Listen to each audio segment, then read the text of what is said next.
Dampak buruk dari satu orang Islam di satu kampung yang tidak sholat, satu orang saja, maka itu dampak buruknya akan sampai kepada semua orang Islam yang ada di dalam kampung itu. Di mana-mana kita dapati kenyataan. Ketika Allah SWT datangkan musibah bencana, padahal orang yang bermaksiat di kampung itu, di negeri itu satu dua orang saja, sedikit orang. Tetapi ketika datang musibah, berapa banyak nyawa yang melayang. Karena dampak buruknya sampai kepada semua orang yang ada di kampung itu, yang ada di dalam negeri itu. Maka dia mulai, jangan kita mengatakan, nah, kalau saya sudah sholat, saya sudah ibadah, kalau dia tidak, kalau dia tinggalkan, itu urusan dia, bukan urusan saya. Tidak ada paksaan dalam agama. Bukan dia mulai. Tidak ada paksaan dalam agama itu. Kalau orang belum Islam, dia belum beriman, kita tidak paksa untuk masuk kepada Islam. Tapi kalau dia sudah Islam, harus dipaksa kepada amal.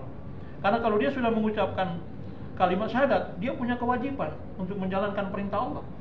Dia punya kewajiban, ada kewajiban yang harus dia tunaikan dengan berimannya dia kepada Allah SWT.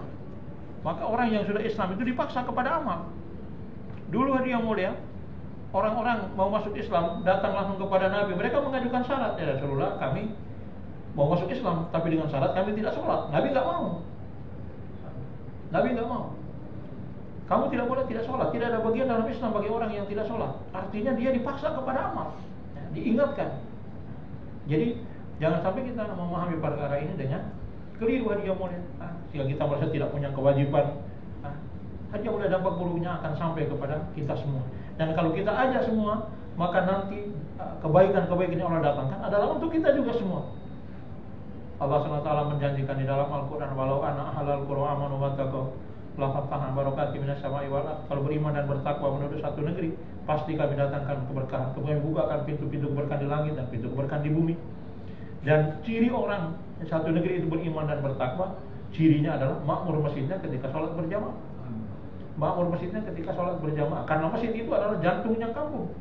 Sebagaimana pentingnya jantung di tubuh manusia. Kalau tubuh manusia ini, jantung di tubuh manusia ini sehat, maka akan memompahkan darah sampai ke ujung-ujung kaki, sampai ke pucuk-pucuk rambut, jadi sehat semua. Tapi kalau jantung di tubuh manusia ini sakit, seluruh tubuh akan sakit. Apalagi kalau jantungnya berhenti, manusianya akan mati. Nah, dia mulai begitulah masjid yang fungsinya sebagai jantungnya kampung. Kalau jantung kampung itu sehat, makmur ketika sholat berjamaah, maka dari jantung kampung yang sehat itulah akan memompahkan sampai ke ujung-ujung kampung rahmat, hidayah, keberkahan dari Allah SWT. Tapi kalau jantung kampungnya jantung yang sakit, maka nanti akan memompahkan sampai ke ujung-ujung kampung itu penyakit-penyakit masyarakat. Ada orang yang minum mabuk di sana, ada orang yang melecehkan kehormatan manusia di sana, ada perampokan di sana, ada perzinahan di sana, ada macam-macam penyakit masyarakat akan timbul. Kenapa? Karena jantung kampungnya adalah jantung kampung yang sakit. Nah, maka ini menjadi tanggung jawab kita semua. Menjadi tanggung jawab kita semua untuk memakmurkan masjid kita, untuk memakmurkan surau kita. Apabila surau di tempat kita ini kita makmurkan, setiap orang yang dapat datang ke tempat ini, yang mampir ke tempat ini, yang lewat ke tempat ini, dia akan kecipratan hidayah daripada Allah Subhanahu Wa Taala. Dia mulia, Masjid Nabawi dulu begitu hidup dengan amal. Dan yang menjadi ekspor terbesar dari Masjid Nabawi ini adalah dai-dainya Allah Subhanahu Wa Taala, bukan korma. Dai-dai dihantarkan ke seluruh alam dari Masjid Nabawi. Kekuatan amal di Masjid Nabawi itu memancarkan hidayah sampai ke seluruh alam.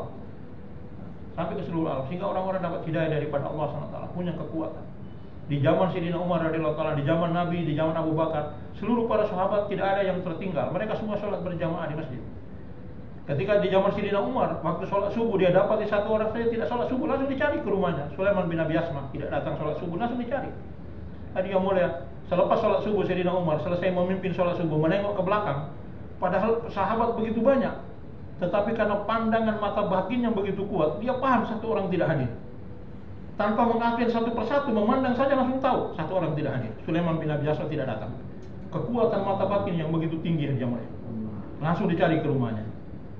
Maknanya di zaman Sayyidina Umar, satu orang saja tidak datang sholat subuh, itu langsung dicari presidennya. Datang langsung ke rumahnya. Assalamualaikum ibu, di mana Sulaiman? Kata ibunya, Sulaiman sholat sunat sepanjang malam, ya Amirul Mukminin, kantuk menguasai dirinya. Tadi waktu masuk sholat subuh, dia sholat subuh di rumah, sekarang tertidur. Kata Sayyidina Umar, aku lebih suka dia sholat subuh berjamaah daripada dia sholat sunat sepanjang malam. Di satu orang saya tidak akan sholat subuh, dicari presidennya, Pak. Sekarang berapa banyak orang yang tidak datang sholat, dan berapa banyak orang yang pergi mencari mereka. Karena yang mulai datang kita semua, mudah-mudahan Allah tolong kepada kita. Di sisa-sisa umur kita ini kita gunakan untuk perkara-perkara yang bermanfaat, yang untuk menyiapkan kebaikan akhirat kita. Dengan pertolongan Allah kita bisa istiqomah dalam amal-amal agama. akhir hayat kita semua dalam keadaan husnul khotimah insyaallah. Subhanakallahumma wa bihamdika asyhadu an la ilaha illa anta astaghfiruka wa atubu ilaik. Assalamualaikum warahmatullahi wabarakatuh. Waalaikumsalam.